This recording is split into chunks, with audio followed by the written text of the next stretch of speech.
Thank you, Mr. Chairman, and congratulations to each of you on your nominations. Mr. Kendall, I want to spend some time talking about military housing and climate change this morning. But before I do that, I want to briefly ask you about the strategic basing process.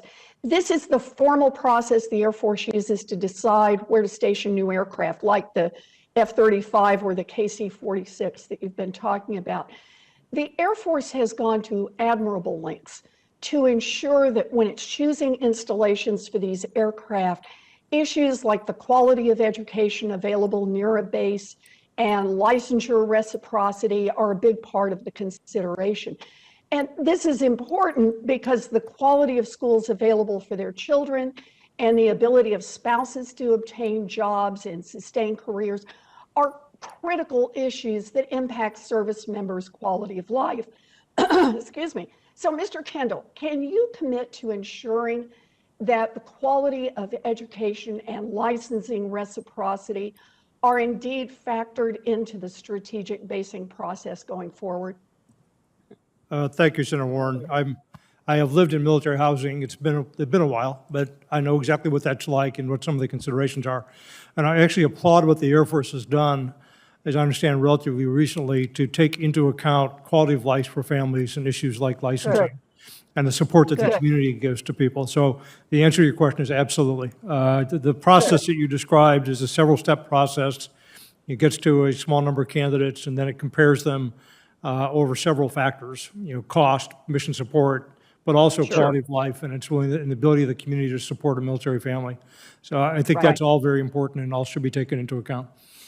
Good. Well, one thing that's not formally considered during part of the process is the effects of climate change and extreme weather. A 2019 Pentagon analysis found that of all the services, the Air Force's base infrastructure is most at risk for climate change threats such as recurrent flooding, drought, desertification, wildfires, thawing permafrost. Do you think it's worth making that another factor in the strategic basing decision-making process? I'm not aware of the extent to which it is or isn't at the moment, but it should be a consideration, absolutely. Climate change implications affect costs, they affect mission performance and other things. So it should be included, in my view, as one of the things that's looked at. That's terrific. Thank you. On the subject of climate change, there is no way to address the climate crisis without confronting DoD's role as the largest consumer of fossil fuel on the planet. Will you commit to using all the tools and authorities at your disposal to make the Air Force more climate resilient and to reduce its carbon footprint whenever possible? Yes, Senator, it's an all of the above type of problem, and there are a number of things that can be done. The Air Force is impacted by geopolitical changes even that affect the threats that we face. But it's also affected by extreme weather events that affect our bases. The Air Force, among the DoD, which itself, as you've pointed out before, is a very large consumer of fossil fuels, is the highest consumer because of the large fleet of aircraft that the Air Force operates. So there are a number of things that can be done there. Ms. Hugh mentioned lighter weight materials is one thing.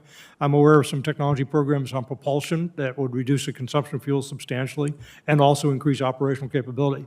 So it's an all of the above problem that needs to be addressed on a great many fronts simultaneously. Good. And if I can, I want to get in a question about military housing.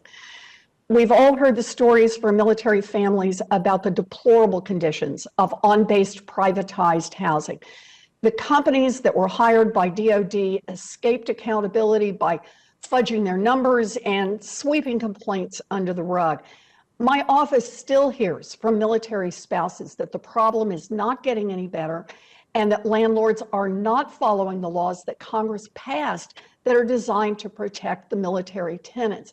So let me ask, if confirmed, will you commit to using all the tools available to hold landlords and private companies accountable to make sure that they build and maintain quality housing for our service members and ensure that they are not profiting off substandard housing? Senator, again, I've lived in military housing. I know how important it is to families to have quality housing, and it's a fundamental obligation of someone who would be confirmed potentially in a position like the Secretary of the Air Force. So the short answer to your question is yes. But what we need to do is have sound contracts. We need to enforce those contracts and ensure that people get the quality housing that they deserve. You bet. Thank you. I plan to hold you and the other service secretaries to these commitments. You know, military housing and climate change are issues of military readiness. But for too long, our services have paid only lip service to this reality. So it's time for that to change, and I look forward to working with you on it to make this happen. Thank you, Mr. Chairman.